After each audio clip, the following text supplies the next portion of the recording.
Welcome to the Wow. Educator SOS clinic. This is in honor of Midwest Week. You can visit our offsite Midwest clinic booth. So it doesn't matter if you're registered with Midwest or not, you can visit our booth. It's at booth.danzer.com.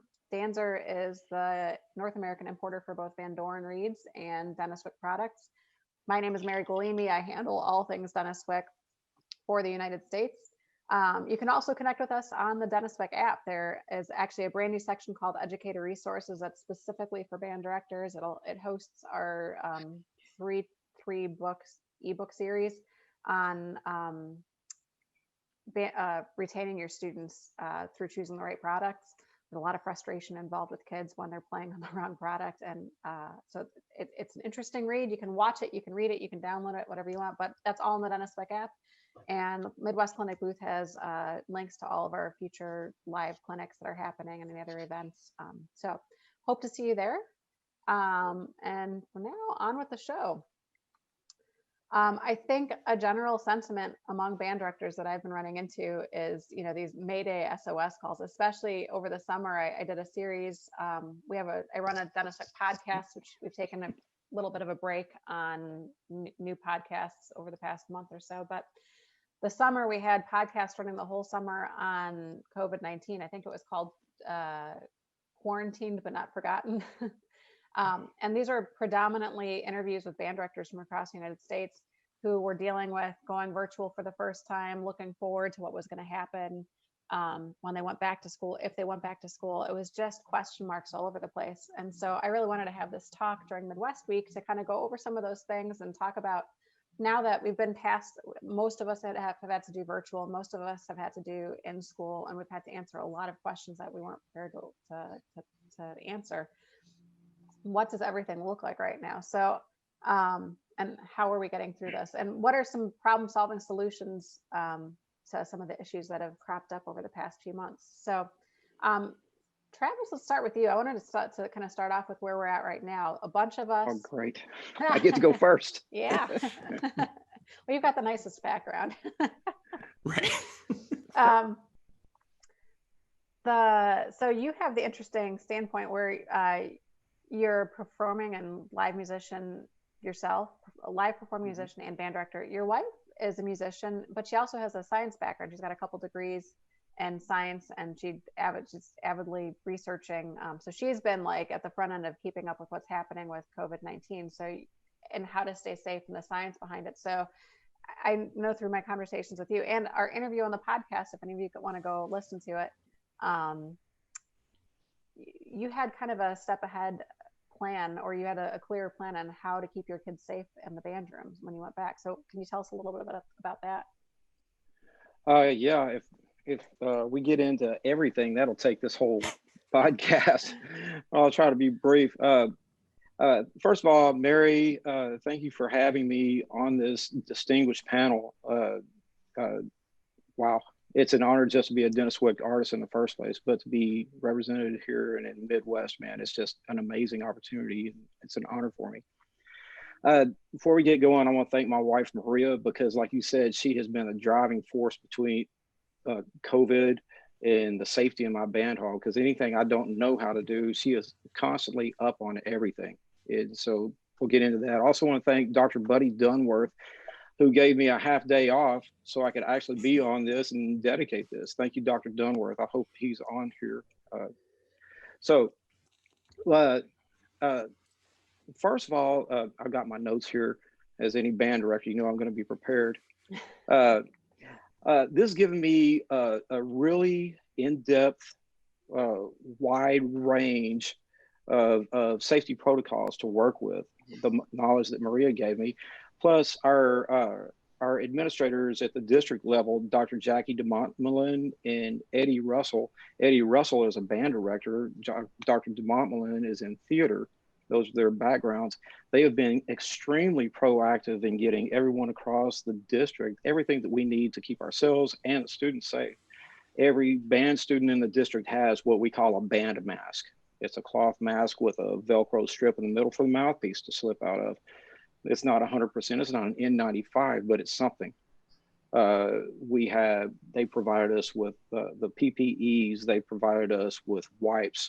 They even provided us with information on how to get things. We have a HEPA 13 air filter that I keep running in the band hall all the time. I have a humidifier for the large droplet particles, helps them gravitate towards the ground. And if anybody who's read anything about COVID knows that the main transmission on COVID is microdroplets. And that's where the N95 comes in, because it's a 6 micron is where the microdroplets are. Large droplets really aren't your enemy because they fall to the earth really quickly. And that's easy as you get sunlight on them, or breeze, or you mop them up with some disinfectant. That's easy stuff. It's the micro droplets that really get to you, and us being wind players through the holes in the clarinet, saxophone, flute goes right straight out the front, even trombones, trumpets, tubas are a big factor in it as well. That's where our micro droplets come from. And Dr. DeMont and Mr. Russell gave bell covers to the entire district, high school, middle school. Those are some of the safety protocols we do. I try to monitor the temperature in the band hall because they thrive at a certain degree. All viruses do, but if it's colder in there, they live longer. So I try to get the temperature above 72 degrees and keep my humidity factor at 55% humidity or above. For myself, and also I wanted to mention the lady that I work with, Miss Kelsey Gaskell. She's my associate director there at McMath Middle School here in Denton, Texas. She's fantastic. As a matter of fact, she took my extra classes today so I could be here. I do everything I can to keep us safe. N95 masks. I wear a double layer mask. I wear a surgical mask across the top of that and goggles just for the micro droplets. But the big ticker for me is my band hall is right next to an exterior door. We've had every rehearsal outside this year. The kids love it. We don't get as much quality rehearsal time in as we normally do. But then again, we run next to 0% chance of contracting COVID from student to student, or student to teacher, or teacher to student. My house has been quarantined. My wife is high risk. So we've done everything we could to keep everything safe here, as well as in the band hall. That's a lot of it. Dr. Shelley Miller at the University of Colorado Boulder, she has been a wealth of knowledge nationwide doing all these massive studies. That and Lindsay Marr at Virginia Tech, everybody should look both of them up. Lindsay Marr did a really, really in-depth study of different types of masks and the efficacy of those masks, from gaiters being down to a 30% effectiveness to N95s being up at 95 to 98% effectiveness. That's all that we're doing. That's the stuff that I can control in the band hall. And as I mentioned on our podcast that we had together, all I can control is what happens in the band hall. I can't control what happens whenever the kids go home. And I like to refer to that as the human element. But I believe, I'll say it like this: I've gotten zero pushback from any parent of any of my students. They all seem to appreciate the extreme measures that I'm going to keep everybody safe. And those are just some of the things that we're doing. We spray down chairs and stands with a disinfectant daily. We wipe door handles. We do everything we can possibly do to keep our kids safe. So that's some of the stuff in a nutshell.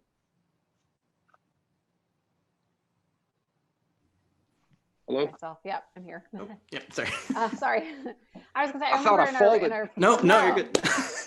In our planning discussion, or maybe it was one of the interviews we did, I think one of the things that you were most concerned about was you don't have control. I mean, discipline was one of the biggest things that you have to depend on as a band director in the situations right now. Are your students going to be disciplined enough to follow the rules consistently so you don't have to monitor each and every student and how they're reacting to it? And that's something that you know, as a band director, you have to hope the parents are giving that discipline. But it sounds like, you know, you've driven your kids, you already set a standard of discipline for kids in the band room. So it sounds like that's paying off for you in the long run. Well, this is my 12th year at McMath. and we have a decade of sweepstakes awards here, and that's, I don't know if you guys have that in Illinois or whatever, but contest sight reading. We've got 5 national wins in the TMEA band in 2019 for jazz. Our culture is set, and I very rarely have to say anything more than once. In the very first day, I think I had 1, maybe 2 kids wearing a mask improperly. And I said, "Get your mask up over your nose." "Yes, sir." And that was the last time we said anything about it. Our culture is set. My kids trust me. I trust them. We don't lie to each other. We have a very strong respect for one another, and in the family aspect also. Their parents know they're going to be safe when they're in our band hall. And so they know whatever I'm doing is in everybody's best interest. And I've gotten 0 pushback on anything. Yeah, it's something I know, having talked with a lot of different programs in different areas. That's something where the commonality is, if you have that trust built and you have that discipline built in, then everything else can build from it pretty easily. So just, if you have classroom management, you can just fold it into that same aspect. So I can take my kids anywhere and do anything, and they're completely well-mannered and kind, compassionate, just the epitome of what a kid should be. I'd like to take credit for that, but I really can't. I'm just reinforcing what their parents are doing at home. I've got great parents and I've got great administrators. That's our building culture too. Dr. Dunworth was in the United States Air Force, and a veteran, and he moved, thank God he moved down to the South from Boston. So we got him in our building. And so he sets that culture for us. And I'm just reinforcing everything everybody else does.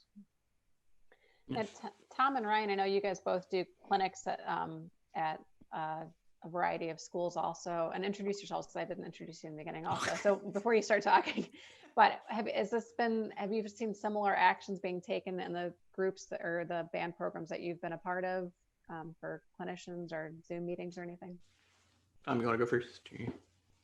Sure. Yeah. As Travis said, it's an honor to be here. Mary, thank you for the invitation. It's really a pleasure.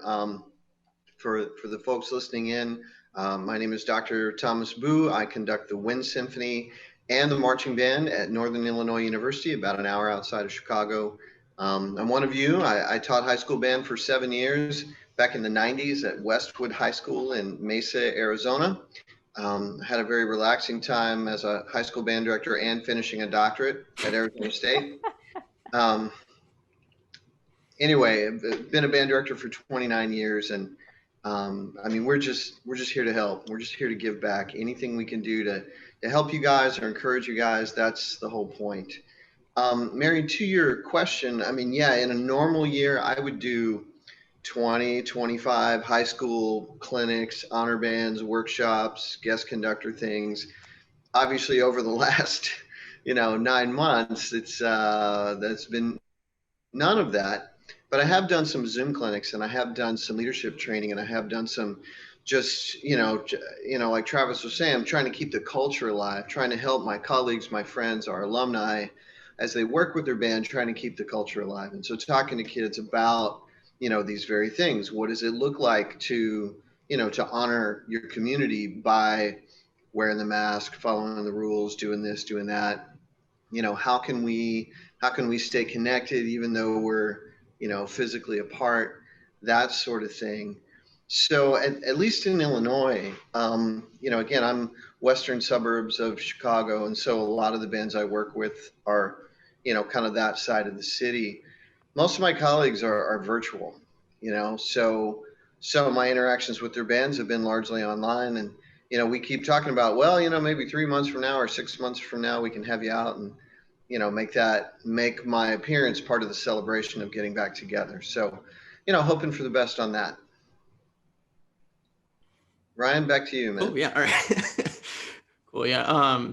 Hello. And again, thanks to Mary and all of you guys for having us. It's great to be on a panel like this. My background's really varied. That's kind of my shtick. I teach a lot of drum corps. I marched and taught Blue Coats. I taught Santa Clara for the last several years. I work with Phantom Regiment now. And then I also have a master's in jazz composition. I write for Kendor. There's just kind of a lot of, I have irons on a lot of fires, and that's just kind of how I enjoy it. So with that has actually come that I just talked to a lot of different people in a lot of different groups. And sort of like Tom is saying, ordinarily you'd be out and working with all kinds of groups. I've been kind of lucky just because there's all these different opportunities, and all the different groups in different places are in very different places in how they're handling all this. I have everything from groups that are completely virtual, and they kind of got things started in October, to groups I write for in Texas that were like, hey, do you want to fly down? They're like, why, is something going on? So there's different reactions to how that works and how to fit into that. And so much of it with talking with everybody, and I've just kind of generically made myself available, partly I just want to be supportive like this, but also for me, I look at it as good to know what's going on. It's good to find out what everybody else is doing, and to kind of be the go-between of like, well, so-and-so's doing this. Have you thought about trying it this way? And just getting different ideas of how to handle things. And to Travis's point, again, if you have control and you have, a culture and you have supportive administrators, you can take care of things pretty easily, kind of almost no matter what it is. I mean, this is about as challenging as we're going to find, and he can have success within that. So a lot of the challenges I've found are the people who don't have that, or are missing some important part of that process. And that's where you just kind of say, okay, what things can I do? And those have been the interesting things. Like you said, being outside is ideal.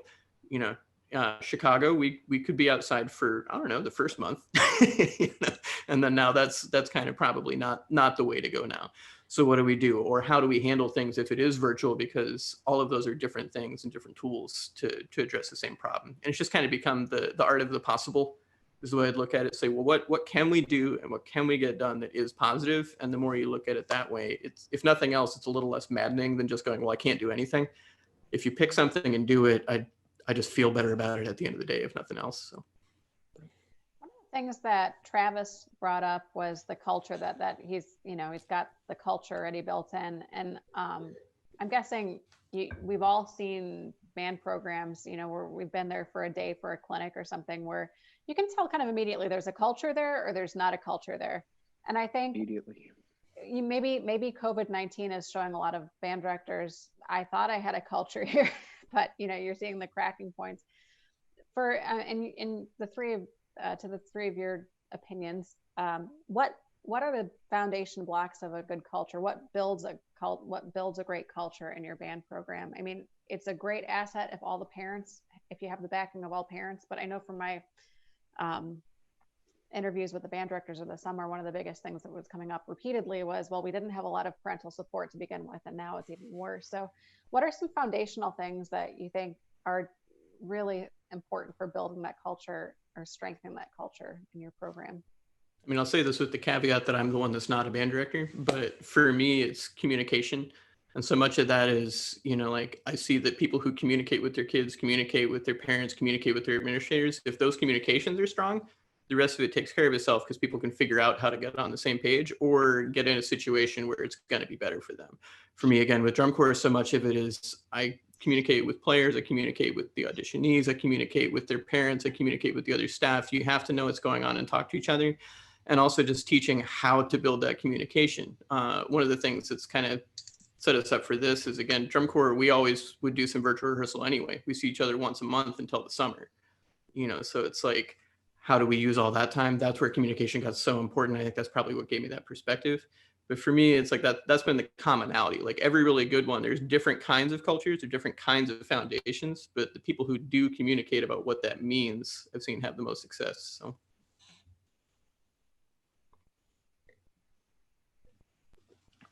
Anybody else? Well, yeah. First of all, I agree with Adam 100%. My parents don't have any surprises. My kids don't have any surprises. Everybody knows what's going on. Another thing that I'd like to piggyback on top of the communication. I don't always make bad phone calls, quote unquote bad phone calls. I make the phone calls that I tell that I call a parent, hey, your kid was struggling last week and they're killing it this week, and I love their attitude. And I make sure to tell them that on a Friday, so they can carry that into the weekend. And so they spend some time, praising their kid. Hey, Mr. Harris called and said, you're killing it. Let's go get some ice cream. Something like that. I think communication, like Adam said, and I think probably the other biggie for me is trust. my kids and my parents trust me to make good decisions as far as the well-being of their kid and steering the ship where it needs to go. And that comes through honesty. And kids know in a heartbeat, in the blink of an eye, if you're not telling them the truth. If I fold on something, you know, I've played on the big stages. This isn't about my little fragile ego. If I fold, guys, sorry, I misconducted that. Or, hey, that typo is mine. I'll call mom and dad, tell them. Be honest with the kids, be honest with the parents, and you'll have much, much better success in the trust aspect. And I think that and communication are huge. Yeah, let me chime in at this point. And I think it's funny, I think both Ryan and Travis talked about the point I'm going to make, which is positive expectations and high expectations. You know, when anybody that goes to drum corps, well, the only reason you do that is to go to the next level, you know, at least in the marching arts. And Travis talked about his string of, you know, sweepstakes awards and all these, you know, that, in other words, I think that's part of it. Absolutely, the communication. And, you know, honestly, I think we've all gotten a lot better with, you know, the virtual tools and the lighting and the microphone quality and all that stuff, which is important. But, you know, so communication, yes, but I think expectations are important too, you know, and I think it's time to start talking about, okay, as we come out of this, and we will, right? Like, this is going to be over at some point. As we come out of this, what do we value most, and what do we want to build toward? With my program, especially with the Husky Marching Band, we really talked a lot about, all right, well, we are known for excellence. We're known for outstanding performance. How do we hang on to that, even if we can't be face to face? And again, in our situation as an outdoor ensemble, we actually were face to face August, September, October. As Ryan kind of intimated, then it got cold enough that we needed to wrap it up.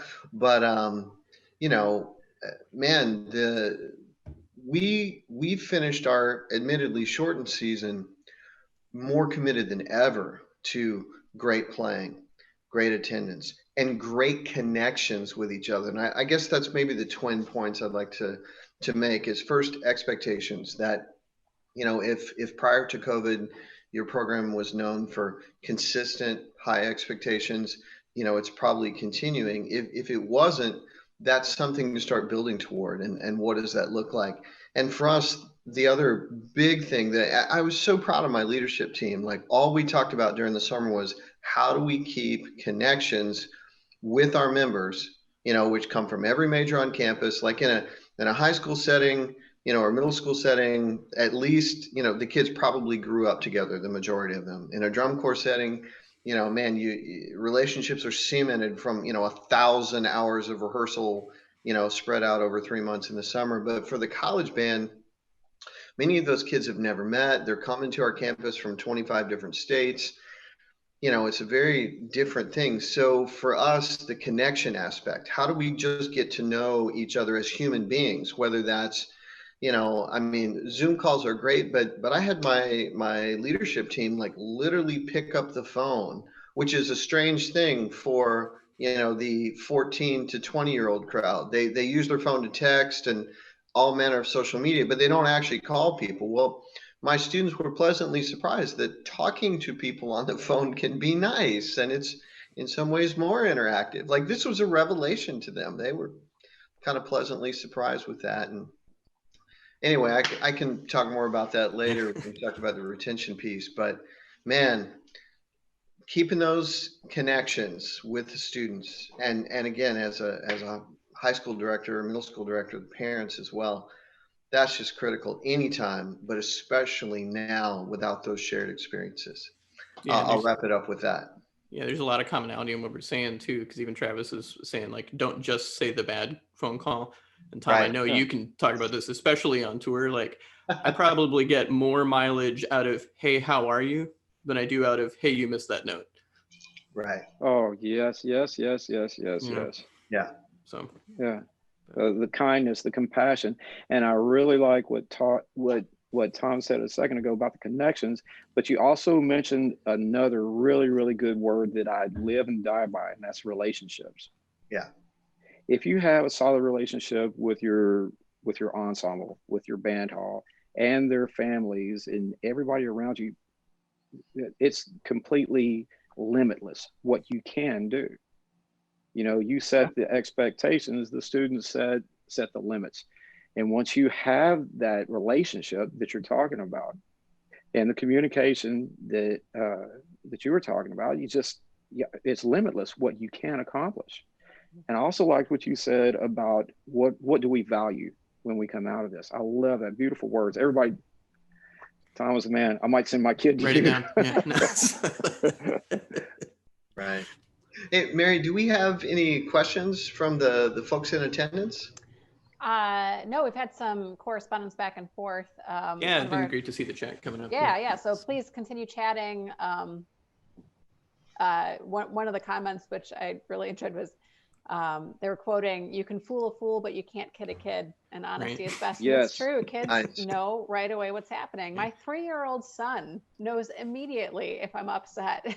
Like, I can try to be hiding it, but like they get things right away. They get like they can read your face and your expressions, and if you're pleased with them or not pleased with them. So I think a lot of times as adults, we probably overcomplicate things in our head and then confuse our kids, you know, because we're overthinking things. And it really comes down to something as simple as, "Good job. I'm really happy with you," you know, and that's all they need to hear, you know, and then all of a sudden they can open their ears and hear again, because the stress of not doing something right is gone.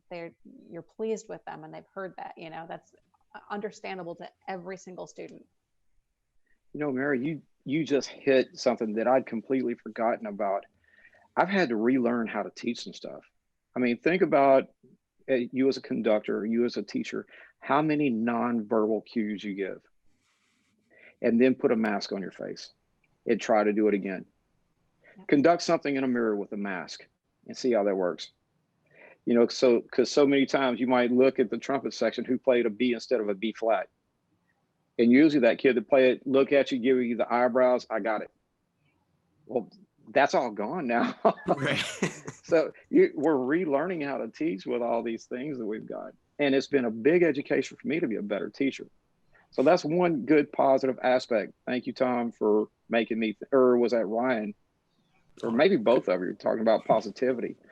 Find that one positive thing. I'm going to think about that a lot more. I think it was Ryan. I think you brought it up and we agreed, actually. Oh, it's been resonating. Let me bring the, you know, I told Mary before the session, I'm like, man, I'm not sure I'm going to have anything to offer because I'm not like right in the middle of the trenches like, you know, Travis or even Ryan. But I can comment on this. You know, Travis, to your point, I teach graduate conducting at the university, and I'm in charge of, you know, all the ensembles. And so I have these two wonderful graduate assistants who are, you know, they're at university studying, and, you know, both were previously high school band directors and resigned their jobs to come study. So they already have a good foundation. We're trying to take them next level. Well, normally we would do a lot of work on facial expressions. And as you said, with the masks, that's all gone. So we've really worked, like my conducting lessons have been honestly much more intense than usual because we're having to show more of these things. And I know it's, you know, some people are going to roll their eyes at this, but, you know, a lot of big time conductors will talk about the importance of mime or using your body to demonstrate what you want. And that's actually what we've been working on, is like, okay, how can you do a full body loud gesture? What does that look like? You know, and how would that be different than a sforzando? And how would that be different than, you know, how can you show, because facially we do that just in conversation. And so when I'm teaching my graduate conducting students, it's just a question of magnifying the facial gestures that they already use and making them bigger and more definitive. But when you take out the face vis-a-vis, you know, the mask, man, I think our body awareness, at least in my studio, has gone through the roof just because we've had to, you know. And again, we were fortunate enough to be able to rehearse face to face, and for most of the semester. I mean, masked, bell covers, socially distanced. I mean, we're literally on our hands and knees marking out the band room to make sure we had the chairs far enough apart. And Travis, to your point, we also, NIU took the face-to-face thing really seriously. In addition to wiping everything down at the end of the day, we actually have one of the custodial staff was assigned to our building all day long. Every single time a class is dismissed, he comes through the room with like a Ghostbusters type backpack sprayer, spraying down every desk, every chair, every stand. And then we've changed the schedule such that each room is empty for an hour after it was used, because we want time for the air to cycle. We did the HEPA filters, all that, but and as a result, the on-campus positivity rate dropped to 1%. 1%. That means it's safer to be on the campus of NIU than anywhere else. So we're really proud of that. But again, what does it look like coming out of that? What's it going to look like coming back in January? We're on winter break right now, but we're already getting emails about, okay, here's the new testing protocol, and here's what we're going to do, same, here's what's going to be different, here's our expectations. So yeah, man, this has been an exercise in planning and patience and flexibility, and those are good skills.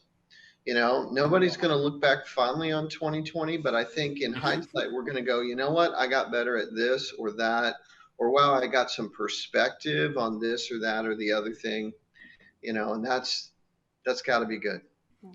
Yeah, One of the things. Go ahead.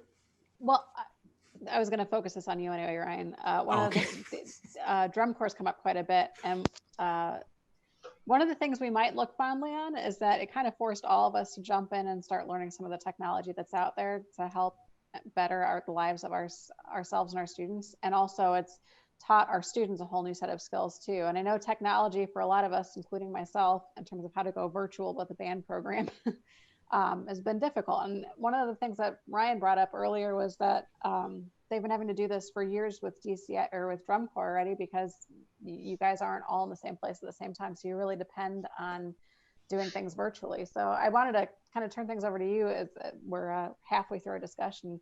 And this is a great time also, any band directors out there, if you have questions for Ryan on technology and setup, if you ran into any issues. I know Ryan's been having to troubleshoot this for years. So what are some ways drum corps, as we're waiting for questions if they come in, what are some ways you've been handling this with drum corps? Yeah, I mean, like I said, and Mary just brought up again, it's one of those things where we're just always looking to find more ways to rehearse and more time, regardless of what group. Drum corps just have more time where we can do that. And so we just said, well, how do we find more rehearsal time? We use the time when the kids are not in front of us and give them some ways that we can get feedback to them and or get feedback from them in forms of recordings, or we can give feedback to them as teachers. So, I mean, this goes back to when I was marching, we literally would hand in a cassette tape of whatever the assignment was at the beginning of camp. At the end of camp, they'd hand us back the cassette tape with a piece of paper wrapped around it saying, here's what you did wrong. And we'd go home and do it again, and it was the same thing. Now, we'd gotten to the point where you can use smart music, you can use all these various tools that now we're becoming, eminently familiar with. And I was kind of lucky, lucky might be in quotes, but, I'd been doing that for 10 years, trying to figure out plans for different groups and saying, okay, how do I cheat? How do I find more time and better ways to do that? And from that, I've done a lot of talks with different schools and directors and students, and just saying like, okay, here's kind of the troubleshooting side of things that come up that you might not think about in terms of how to get a better recording or better information back and forth, or a better workflow. And then also how to do that without spending a ton of money. Because it's just one of those things where it's such a rabbit hole, and there's this perception that you have to spend $1,000 on a microphone and a great machine and all this stuff. If you're on the call right now, you have the technology to do it. And one of my standard lines when I start these talks is like, look, your phone has more computing power and a better microphone than they used to record the Beatles albums, and those turned out pretty good. So you should be okay. It's about how you use the tool, not if you have it. So the single biggest thing that I always try to point out is that there's more than two kinds of recordings, but two very specific ways to look at recording is studio recording versus educational recording. In a studio recording, so for instance, if you're releasing something commercially or you're trying to make money off of it, or honestly, even if you're just recording a concert, the goal is to sound as good as possible or as impressive as possible. And that includes altering the input. So whatever sound actually came into the microphone, you might alter that to make it sound more real, or better than it was.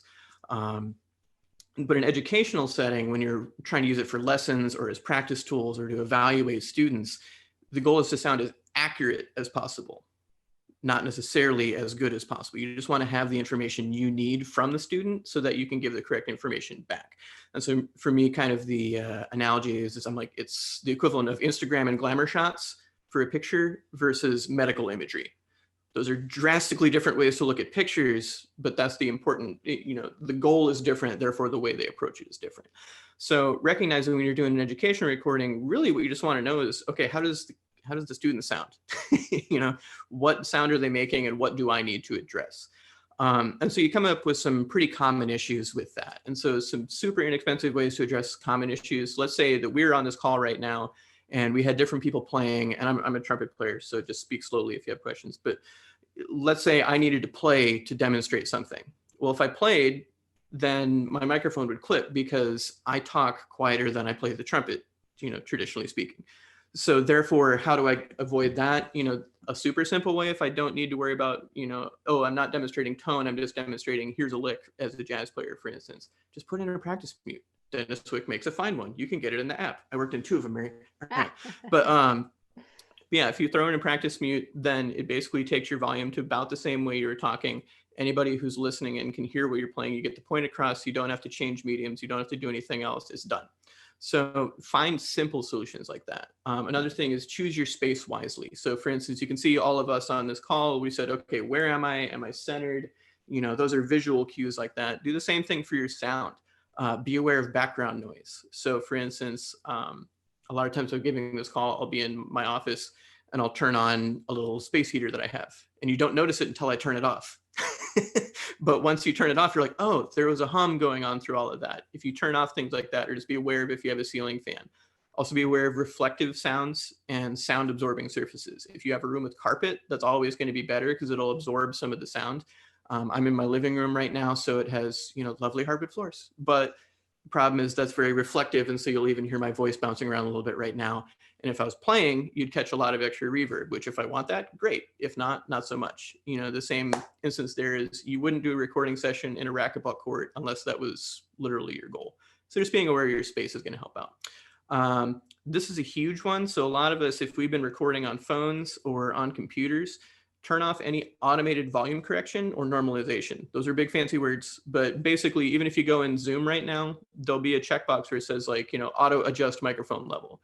And that's an instance where the software is actually really great. And they're taking, us talking at different volumes and me modulating my voice through different things. And it's picking out the human voice very accurately so you can hear it. But you don't want that when you're playing, because what it does is it says, oh, okay, I'll turn up the volume because nothing's happening. And then the second you play, it peaks. So the beginning of every sound, you hear it clipping and then it drops down. So let's say I made a dynamic adjustment in my playing, now it's going to turn it up. So I can't tell is that because the student did that or is that because the computer did that? And it changes the sound. It's like a recording compressor. Exactly. Yeah. And there's different ways it does it. And they're getting really good at it. And because everything auto updates, you can't even keep track of exactly what it's doing. And so I don't mean this as a criticism of the program. It's fantastic. It's doing a good job of what it's designed to do. It's just not designed to listen to instruments. So turning off those settings is going to be good. And then you can just turn down your mic setting so it's lower. For instance, when I came on, Tom, his first thing he said is like, hey, can you turn up your microphone? It's because I forgot I had my microphone lowered from when the last time I had this particular setup in this room. I was turned way down, so I had to turn it up. But again, just finding those settings can be incredibly helpful and is a very simple thing. The other thing, placing your microphone. So if it's, say you're using your phone, be aware of where it is. Most of us have probably at this point either done this or heard someone do it or listened to a recording of someone doing this. You put your phone on your music stand because that's intuitive. You just put it right there. But if you do that, you're picking up all the vibrations from the music stand and you're getting the flat plane reflections and all the echoes off the music stand and off the screen. And so it's just setting it somewhere, even as simple as putting it on a sock just so that it doesn't pick up the vibrations from other places and lets it be isolated will make a difference in that. So just small things like that. And also, again, depending on your instrument, percussionists or, brass players, stuff like that, if you make a homemade plosive filter, so what that is, you'll see them in studios, you'll have a circle with fabric on it that looks confusing. And so what it is if you hear like that sound, what that is that's a compression wave that goes really fast, and that'll clip microphones and make a different sound. You can actually make your own if you want. If you just put pantyhose over a coat hanger, just use things you found, any kind of fabric. What that'll do is that'll pull some of that front end off and make it sound more accurate and more like a studio. And honestly, even like professional recording studios, a lot of times they don't buy the fancy ones. They just do pantyhose and a coat hanger because it works. So the other thing, if you're a loud instrument, don't point directly at the microphone.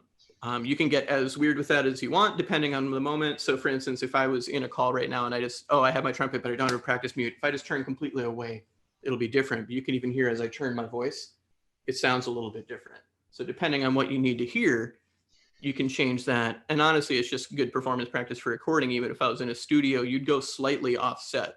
You wouldn't point a trumpet directly at the microphone to do that, because what you'll do is get a different sound than you actually want. The other thing is there's free software out there. So for instance, two that I use, BandLab is an online digital audio workspace. You can multi-track, you can do all kinds of things on that. I'm finishing editing some stuff that we're releasing with a Blue Coats alumni group where we had pro players just playing some big band charts. It sounds like a studio recording, and we all did it at home with phones and computers and whatever, all in free software. And then editing, they have Cakewalk, which is a full professional level software that you can use for all that. And again, if you're recording something and you're going to present it later, you have the option to mess with it. Yes, you also need to learn how to use that a little bit, but even just pressing record in those is going to give you some better options. And for instance, BandLab will let you adjust the levels and it'll automatically turn off the normalization and stuff we were talking about. And then the last thing, if you do want to go take an extra step and get something, costs have come down quite a bit for some of the equipment. So for instance, external microphones, I'm using one that costs $130, which is not outlandish for what it is. It's got a million options that I haven't even completely explored. It's a Blue Yeti, and it has like headphone monitoring. It's stuff that, again, like I would be completely comfortable playing a studio recording. I actually used it to send some tracks to a singer-songwriter that I work with out in LA. And there's tracks that are on a record right now that are used with this microphone. I've had some students that use ones by Neat, N-E-A-T, and there's like a $40 option with match pair condensers. So again, it's like, there's no need to do it, but I think the costs have come down such that the perception of what the cost is to get good equipment is not necessarily matching what's out there. So looking at it is there. And then just kind of the last thing I would add, serve the purpose of the project. That's one that I've been saying a lot when directors come to me and they're like, well, I'm trying to do this. It's like, well, I want to have my students record duets. So I told them to go get a matched studio pair and do all this stuff. I'm like, whoa, calm down. It's like, just get through what you need to for a thing. So for instance, if I'm working in lessons and the point is we need to play together, I just avoid latency. So for instance, if I was on a call, I would not try to have Tom and I play a duet together. It's like, Tom is a wonderful player. I would be doing my best. We would not play together just because the nature of, working with latency, which is the delay between your microphone, your computer, and whatever your connection setting is, would make it, more difficult to play together than is worth it, because you wouldn't learn what you actually want to as a musician about playing together. But by the same token, if I use BandLab, that's where I use that, not to make this a commercial for that, but I know Soundtrap is another one, where if you can play your recording and then the other person plays their recording, then you can listen to them together.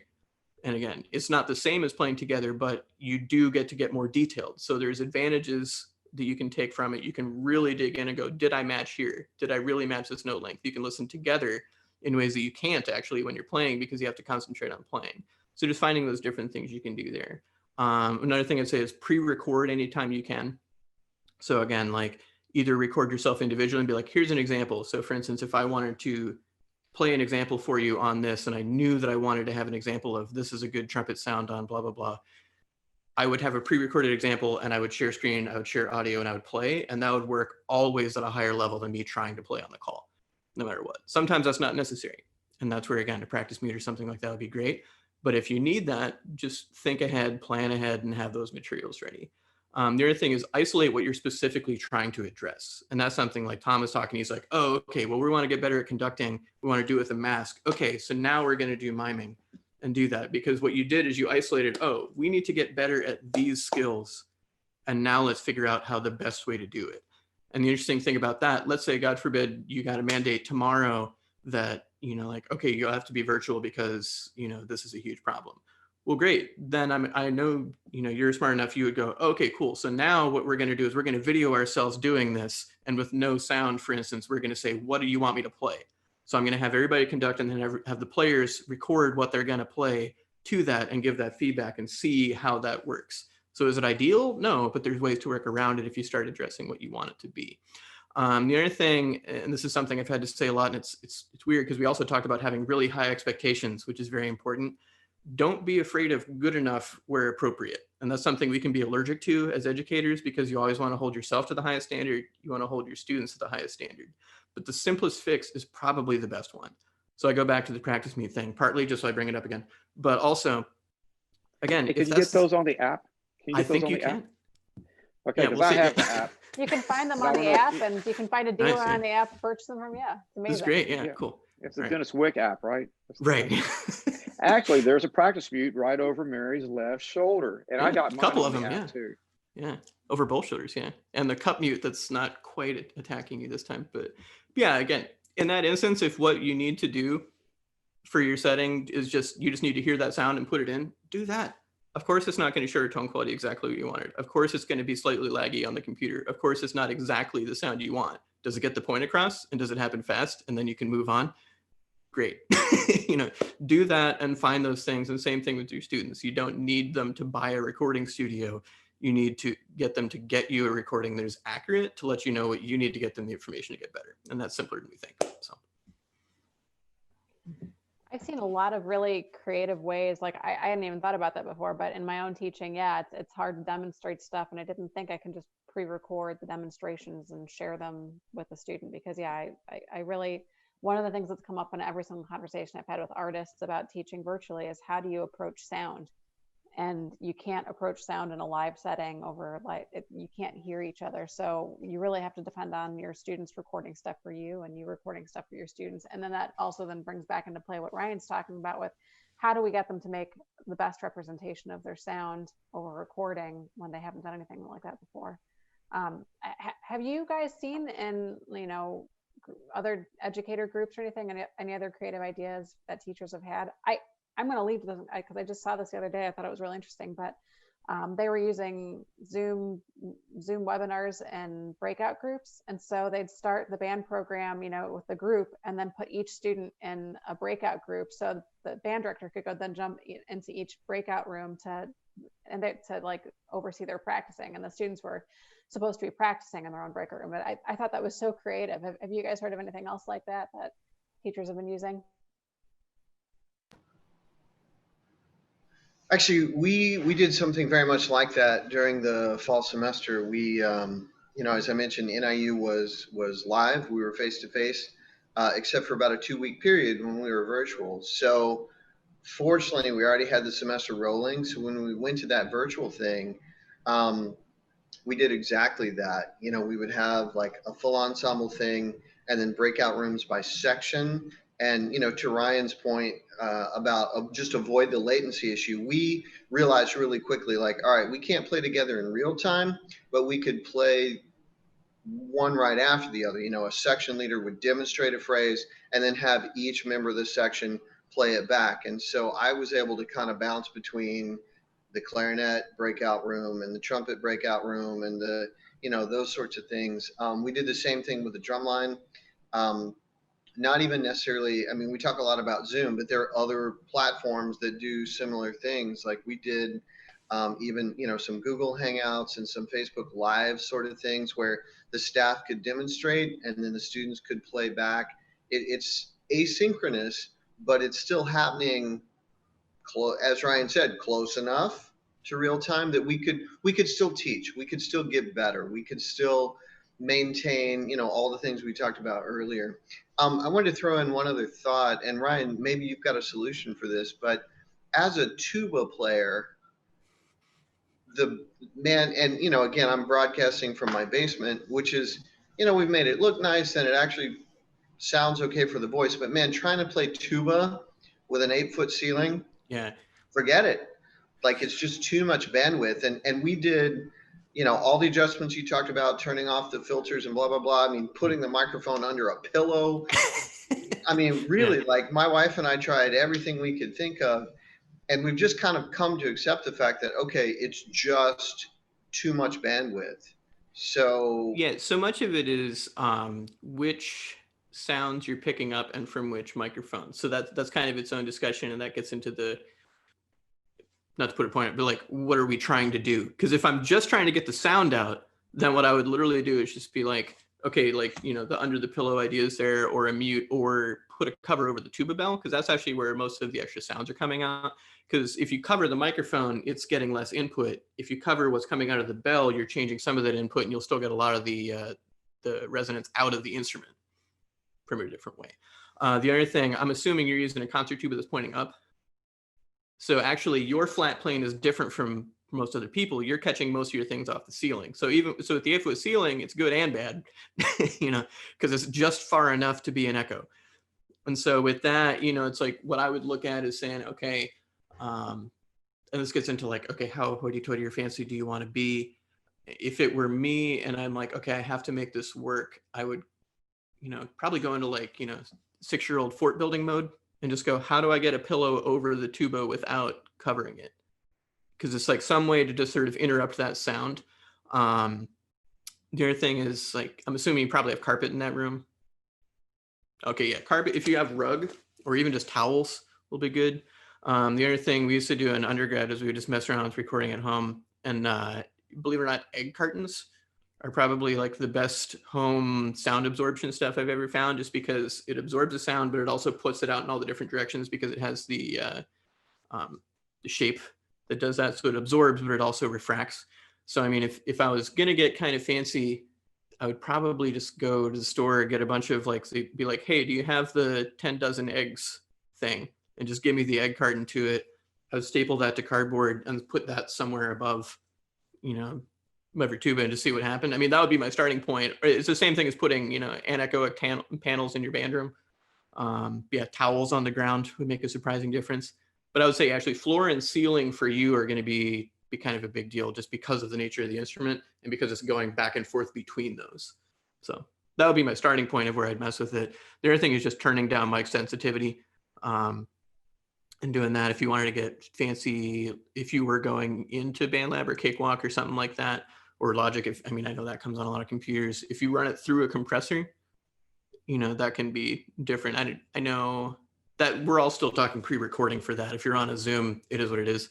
But I think there actually are even compressor settings on Zoom if you want. I've never gone down that rabbit hole because Trumpet just kind of is this. And it was one of those things where I'm like, if I care about the sound in pre-recording is kind of where I lie with that. So, but.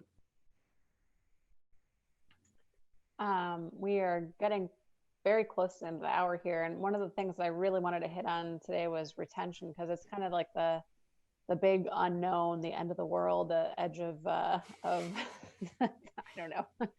I'm making this sound way too dramatic, but I think it's a big question mark. What's the retention rate over on our students? Are they going to last through this period of virtual learning? We haven't been able to pull new students, and for many of us, band programs are not able to recruit. So, Tom, you've done a lot with recruitment, and so I kind of wanted to point the conversation back towards you and just talk to us a little bit about what you see the biggest challenges in the next school year being for teachers and how they can approach that. yeah, absolutely. Well, like Travis was saying, it's all about relationships, and quite honestly, I just had to work a little harder at that. Again,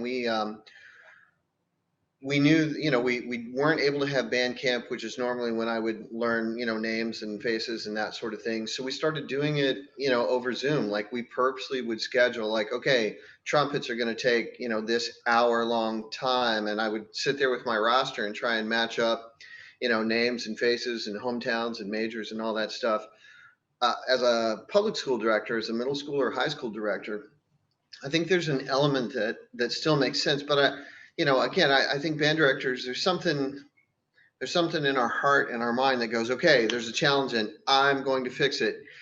What if you didn't? What if we involve more people, right?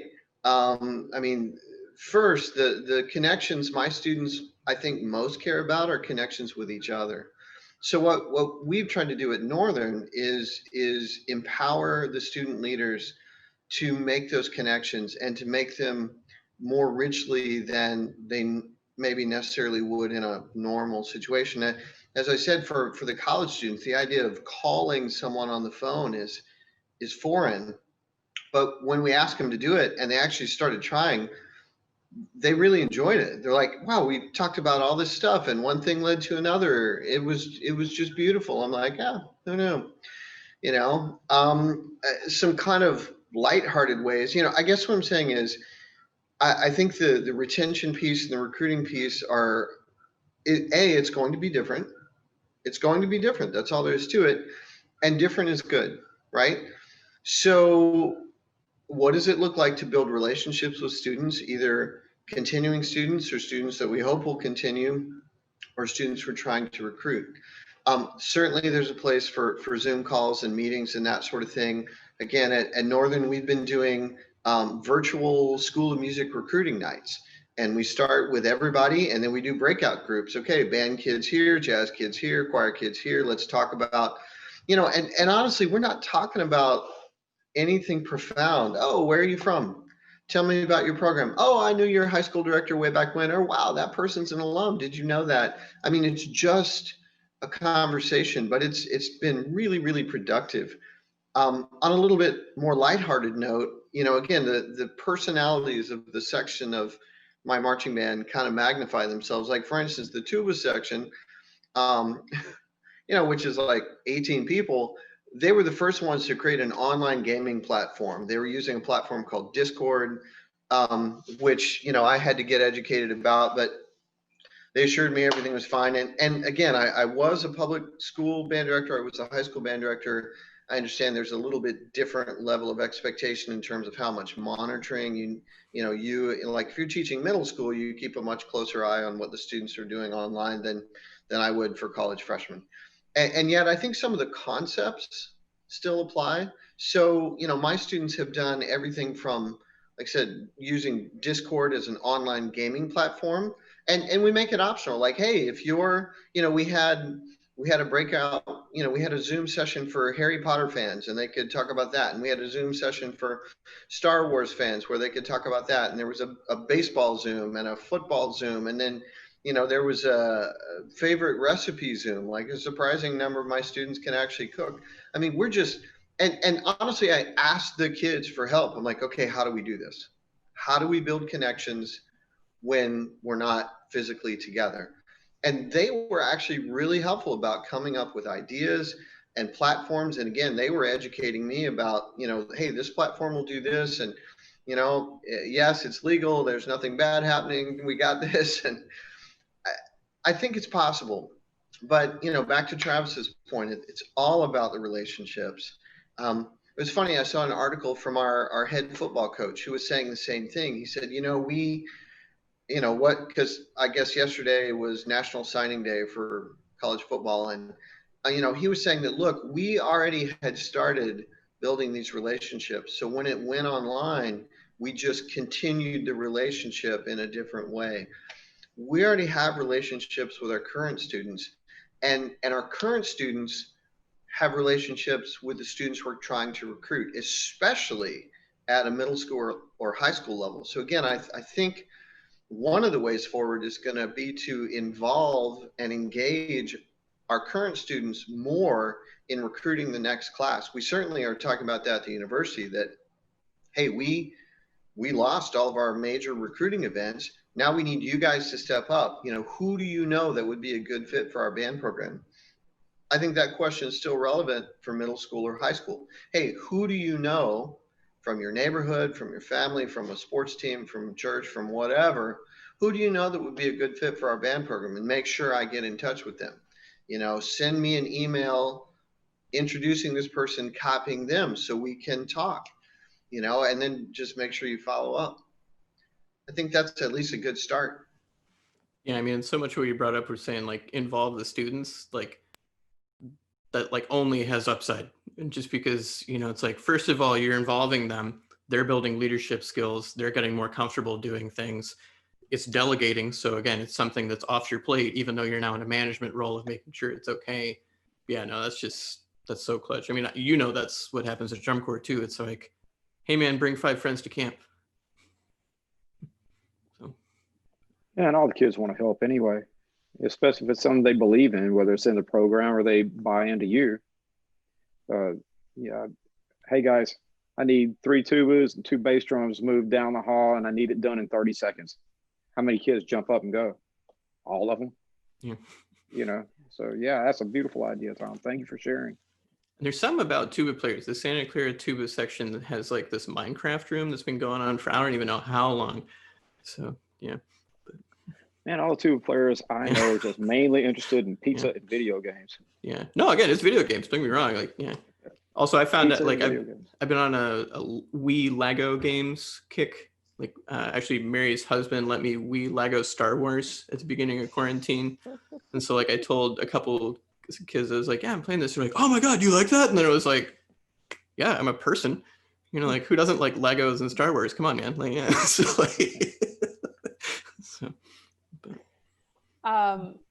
Travis, how translatable is like getting the kids to interact with each other in the like junior high to high school level with school restrictions? Is that something that's translatable to that age group? Oh, wow. That's a heavy question. I'm very protective of my kids, number one. And there is a world of difference in maturity between a 12th grader and an 8th grader, or a 7th grader, or a 6th grader. That being said, the culture in my band hall is transformed up to the high school that we're a feeder to. So at least half of those kids in the high school band are my kids. And so they know my expectations when they get up there. Number two, my high school band that I'm a feeder to, their directors are close personal friends of mine, and they feel the same way about our kids as I do. In normal circumstances, we have a lot of fun. We go to at least one football game where the feeders are actually in the high school band for the night. The high school guys put on a big feed for them. Of course, pizza. You know, we do pizza. In Texas, you'd think it'd be barbecue, but no, it's pizza. And they get shirts and all that other kind of stuff. So under normal circumstances, we have some camaraderie. It's not the campuses aren't very close at all. And I-35 and UNT is in between us.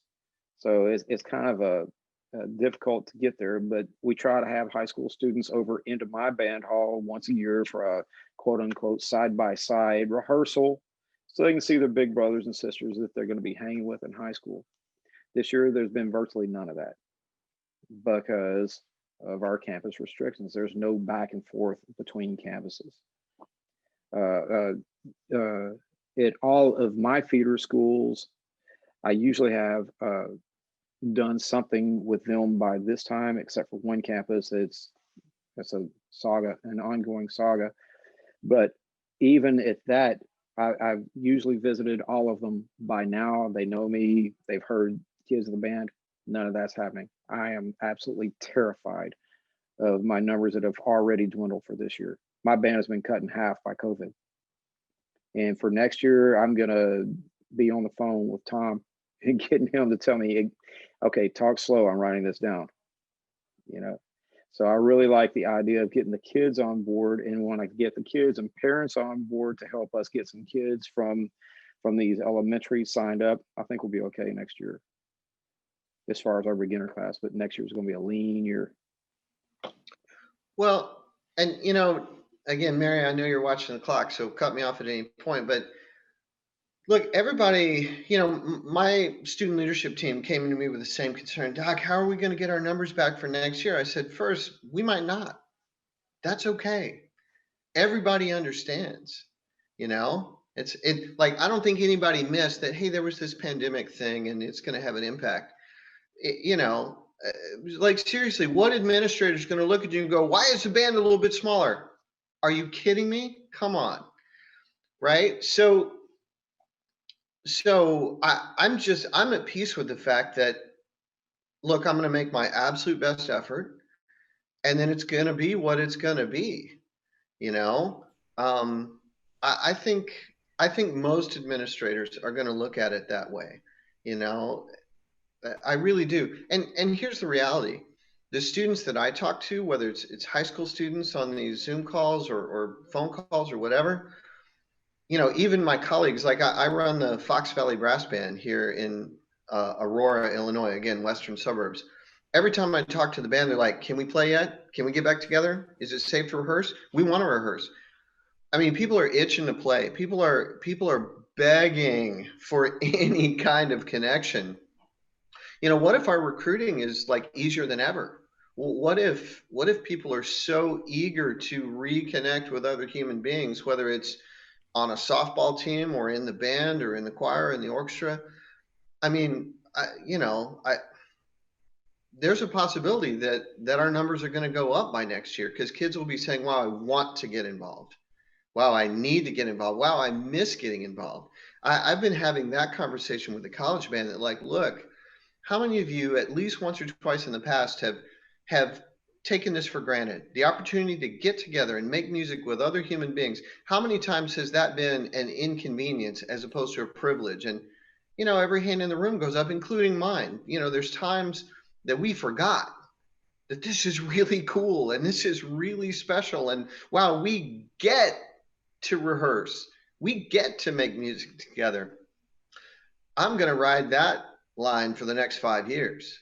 You know, like seriously, you know, the next marching band rehearsal that's too hot or too cold or too much precipitation coming down, I'll be like, "Hey, anybody want to go back to quarantine?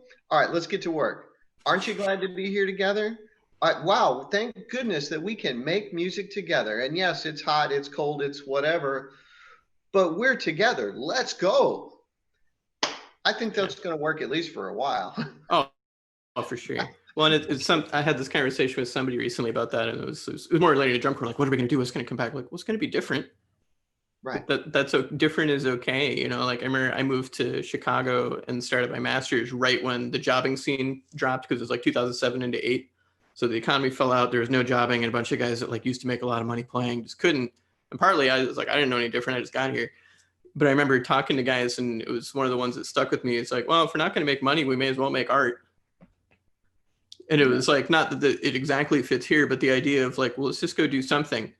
And like, there were more cool art projects that came out of that time that then developed into things that made money, that developed into careers, that developed. I mean, all the stuff I'm doing now happened because of just cool stuff we did, you know, so.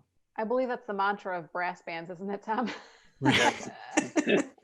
I actually got my start in the music industry, the business side of things, because I realized I had a very deep love for brass banding and I didn't want to play in an orchestra. So I stopped auditioning, started playing with a very competitive brass band and soloing with them and stuff, and getting a day job because brass band was not going to pay the bills.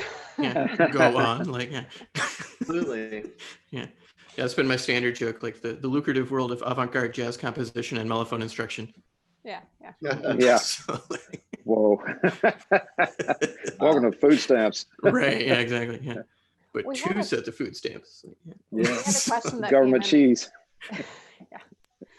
We had a question that came in earlier about, and this is one that I think about a lot, but you know, I think the four of us are really lucky to have been involved in programs that with students who had enough money, programs that had enough money and supplies to provide their students. But you know, what about, you know, how do we accommodate the families that don't have the money, the programs that can't supply the kids with all the supplies they need? And there's a lot of them. And I've heard heroic stories of band directors that just, you know, the first half of their career and now they're close to retirement, the bulk of their time was spent towards, you know, going door to door looking for instruments for their kids. But we don't have a lot of time left, but I guess if you guys are aware of resources or advice that you have to that end, go for it. Yeah, I mean, for me, the biggest thing is work with what you have. Because I think all too often we think about what we don't have and we don't think about what we do have, you know, and that's not to just be like, you have more than you think, everything's fine. You know, it's like, obviously you need a minimum amount of stuff. But for instance, you know, it's like, I just talked about all this recording stuff that kind of assumes you have a computer or a phone. I know groups that didn't have that. You know, we're in Chicago. So, I mean, I talked with groups that, okay, we don't have any instruments. We don't have any technology and we need to be safe. What do we do? And so it was like, we found places where like, okay, what are the community resources we can use so that they can hear stuff? And we just found places they could gather, be outside, be distanced, and play music and talk about music. And it was a starting point. And then from there, people found out about it. They got some sponsorships to like get some instruments. People got instruments donated. And again, like, I don't know of an instrument company that doesn't have some kind of donation program. I'm unaware of one that doesn't have it. So, you know, like reaching out to them saying, hey, I'm trying to get this, you know, I have need for blank. You know, it's like, if you reach out to enough companies, you're gonna get something. You know, it's like, go to the exhibit hall, you know, go to the Denis Wick app. Nailed it. Yeah. It's like, find those things and do that. But again, the more you think about what you do have and what you can do, it's going to be less frustrating, but also you're going to find those things. And it also teaches your students to be like that too. If they're thinking about what they don't have, they're going to concentrate on that. If they're thinking about what they can do, they're going to work on something. So. Well, being a public school educator in Texas, that might be a little bit different than anywhere else in the country, because pretty much every school in Texas has school-owned instruments provided by the district. We also have fee waiver instruments for, my school is a Title I school, which means we have a large amount of economically disadvantaged families. So even at a reduced rate, we can provide instruments, even free instruments, to families and students who need it. With that being said, if that's not an option, whenever, just to piggyback on what Ryan was saying, absolutely, that's a fantastic resource. But I will caution you that whenever you do make these requests, whenever you're asking for a saxophone, you may not want to ask for a Summer Mark 6. You know, make feasible requests that can be fulfilled. You know, if it's beginners, you know, Bundy clarinets are plastic, but they bounce real good off the floor. And if you've taught beginner band for as much as a week, everything hits the floor. You know, student line Bach instruments. And also, as far as, you know, stuff that goes along with them, you know, Rovner ligatures are great, but, you know, you may want to pick the old stock Silmer to go with it. Denis Wick has now come out with these fantastic student line mouthpiece. I think, what are they called, Mary? You sent me some and as soon as I'm able to put some students on them, I will. The American Classic trumpet ones. That's right. That's right. And I've got a trombone one too, and they're very, very reasonable. And you can even order them on the app. It's very good. You can't order them on the app, but you can find out about them, and you can connect with the dealer who can sell them to you. So yes, in so many words, you can order them on the app. Very good. But yeah, Ryan was saying the exact same thing. The only thing I would tag onto that is when, you know, you don't need a mirrophone. You may want a Yanagisawa tuba. Connect with your alumni too. That's another thing. Like, talk to the families and the alumni and be like, hey, who's not using their instrument? Because it's like, now you're just expanding that base. And local college calls, you know, whenever you guys, Tom, you may want to jump in on this. Well, yeah, I was going to say, actually, the alumni, just the community appeal, it's amazing how many instruments are sitting in somebody's basement or their garage or their attic unused. And, you know, some of the schools in my area are, you know, as you're describing, Travis, economically challenged, just straight up. And so even in those settings, if you send out an appeal to the community of, you know, hey, if you've got an instrument you could donate to the school, please do. Believe it or not, the university, we get instruments donated to us. I had a physics professor who was retiring, came to me and said, hey, I've got this really great trumpet. Can I donate that to the band? Absolutely. Absolutely. You know, we were able to get the appropriate paperwork from the university for him to take a tax deduction. We got a wonderful trumpet that was still in fantastic shape. I think spent, you know, $20 for new felts and corks on it. And that thing's in use every semester. Kids love that horn. And I make sure they know, hey, you know where this came from? This guy, that guy. We had an alum donate, like his father passed away. In lieu of flowers, they collected funds to donate a trumpet back to the band program in his name. You know, just, I mean, there's so many ways to get it done. When I was a high school director, we had some challenges funding wise. So like our whole band program, you know, okay, we're going to do a 5-location car wash. Granted, this was Arizona. You could do a car wash anytime. It was like, we're going to do a 5-location car wash, and we are specifically raising money for a new vibraphone. It costs this much money. That means every location needs to wash 50 cars plus get donations, you know, pizza party for the group that raised the most money. I mean, you name it. I guess, Ryan, I'm with you on the one hand, like, yeah, make the most of what you have. At the same time, it doesn't have to be that way forever. Right. So again, my little high school band, we made a commitment to fundraising and buying the instruments we needed. And we would partner with the district, like, hey, the band parents will buy the vibraphone, but we need you guys to buy the bass clarinet and this sort of thing. And what was amazing was, I mean, I've been gone from Westwood for over 20 years. I was on tour, I was teaching various high schools, and I was able to stop by and work with the band. And you know what? Nothing made me prouder than to see that vibraphone that we raised. I'm totally serious. Yeah. Like, we raised that money 20 years ago, and it's still here and still in use. And that tuba, same thing. And you're right, we bought an interesting brand of tuba, but one that was quality and that I researched carefully. And you know what? That tuba is still in use 20 years later. So I think, you know, we were talking earlier, hey, let's focus on what we can do, not what we can't do.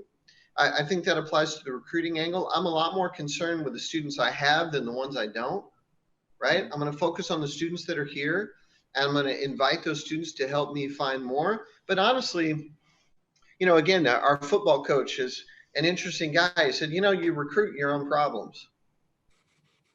Whoa. Oh my goodness, he's exactly right. Yeah. You know, so That's I want to heavy. be careful, and I talk to my students about that. We want to be careful that we recruit students who are of character, they have integrity, some degree of intelligence, right? Like, if somebody's failing out of school, they're probably not going to be successful in band. Let's be careful. I guess, let me wrap it up. Let's focus on what we do have, not what we don't, but let's make a plan to get the things we need. Let's focus on the students we do have, not the ones we don't, but let's make a plan to recruit in a thoughtful, coherent, logical way. And let's focus on what we can do, not what we can't do. Yeah, 100%. And I think you're actually saying what I meant to, which is basically, it's like, just don't use I can't as an excuse to stop. Do something, There you go. and then come and Yeah. do the next thing. Because it's like, what's frustrating is when you go, gosh, I can't do what I want. Mm-hmm. And of course that sucks, you know. So now do something you can, and then use that as a step to get where you want to go, because we all have a place we want to go. So, You know, another thing that I've done in the past, especially when my band was a TMEA band a couple of years ago, I knew it was going to cost over $20,000 to get my kids down there for a couple of days, get them back, you know, all that kind of stuff. Title I school, our principal came up with a chunk of money, and then we had to come up with everything else. Community outreach is huge. Go to the doctors and lawyers and rich folks. Tell them what you have done. Tell them what these wonderful things that your kids are accomplishing, and say, could you donate X amount to get us somewhere, and we'll put your name in the program, and we'll get you a tax deduction. Don't be afraid to ask that. Write them an email, but more importantly, it goes back to, I think, what Tom said. Pick up the phone, call them, go knock on their door, walk into their office. I'm Travis Harris. I sent you an email. I just want to let you see my face, and I'm sincere about what we're doing. That goes a long ways rather than just a blanket form email. yeah, and spending so much time with nonprofits, whether it's drum corps or like I'm on the board for the Chicago Jazz Orchestra, when you're in fundraising mode, showing them something you've done for yourself makes someone way more willing to donate. So for instance, when he's like, Yes, hey, we sir. raised money for a vibraphone, if you're asking for money for a bass clarinet, but this is what we did to do it, it shows you're motivated. It shows you're not going to just sit there and keep asking. You're asking Yep. for help, which everyone appreciates, as opposed Yes, to handouts. So. Groovy. Yeah. This has been great. You know, I did this cool trick, you know, where you put your mute button on and you hit the space bar to unmute yourself when you want to talk, and then you lift your hand up. But as the day wears on, I'm getting less and less coordinated, apparently. But on that note, we are coming to close on this discussion. If there's any other questions from the attendees, speak now or hold your peace. You can always also reach out to me. You've got my email address. it's the same email address from which you got your link to join this meeting. So if you have questions in the future, you can, for any of these guys, you can forward them to me and I'll pass them along. And as we've been mentioning on and off, maybe a couple times through this discussion, Denis Wick app is a great resource for you and for your students, especially. There's articles. Somebody finally managed it. I know. There are articles and podcasts and videos from everybody you see in this program, the discussion today, as well as our other artists, that are all geared towards, life as a band director, life as a professional musician, how to get to that point in your career, how to do better at your all-state solo, just from every single aspect that are of the lives of our brass players. They've written, they've spoken, you name it, it's out there. So it's all in the app. And also one of the biggest things I run into with kids is when I go to band programs and work with the kids, I ask them, okay, well, who's your favorite artist that you're listening to? And it's SpongeBob is like the first thing they say. And then I'm like, no, actual trombone player, but nobody has anybody that they're listening to. And that's such, sound concept is such an important, it's an essential part of playing. Let's not diminish the importance of SpongeBob as a trombone artist, though. I mean, yes, it's true. Yeah. Maybe we should look at signing him or something, maybe in the future. But for now, I would really appreciate if I'd get an answer that, maybe it was like, hey man, I love listening to Christopher Bill's songs, because he's pretty attainable. He's one of our artists, and he speaks to a younger crowd and an older crowd, but like he knows how to interest a lot of those younger kids. But yeah, so Denis Wick app has a radio station that your students can listen to and start building that tone concept. So a lot of great things there. Visit our booth.danzer.com. I'd love to see you there. And there's a live chat section with me that if I'm not there, if I'm not available or I'm working with somebody else, whatever you ask there will also just get forwarded to my email.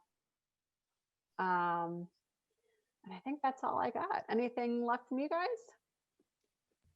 Thanks again for having us. It's great. Yeah. Oh, yeah. This And is if good. anybody would like to reach me, do you have our information that you're going to share, or should we type it in chat? You can type it in the chat. I have not been sharing everybody's individual information. Yeah, and same thing. I've been giving these talks. I'm not, if anybody needs it or wants materials on it, I've got, cool kids make PowerPoint presentations, so I've got them. And Mary literally lives downstairs, so she knows where to find me. So, Ryan and I live in the same building. Wait, let me figure out how to do this. If you like the background, the Zoom background, and you want to be a little unique at your next Zoom meeting, you can also download these. There's a whole list of Denis Wick Zoom backgrounds that I've loaded in the freebie section of the booth.danzer.com website. So let's see here. All right, there's contact information for Tom and Travis, so grab that from the chat section. And otherwise, I hope you all have happy holidays, happy New Year, stay safe, stay healthy. Good luck with your band programs. I admire all of you so much. It's such a wonderful thing that you're doing for your children, and the flexibility. Like, there has been struggles and strife that I'm hearing from band directors, but it's not everything from the band directors that I've talked to has been optimism, and it's like, I stubbed my toe, but I'm going to move on. Nothing is debilitating, and that example you're setting for your students is something that I'm sure that they will carry throughout their lives as well. To how they're seeing you react and how you're holding your head high through all this. So I thank you to all the band directors out there for doing such a wonderful job. So we will do this again, I'm sure, sometime in the future. We have 2 more trade shows coming up, the NAMM show and TMEA. So we'll try to do some more of these live discussions during the next trade shows. As I mentioned, have a happy holidays, and we'll catch you the next time around. Bye-bye.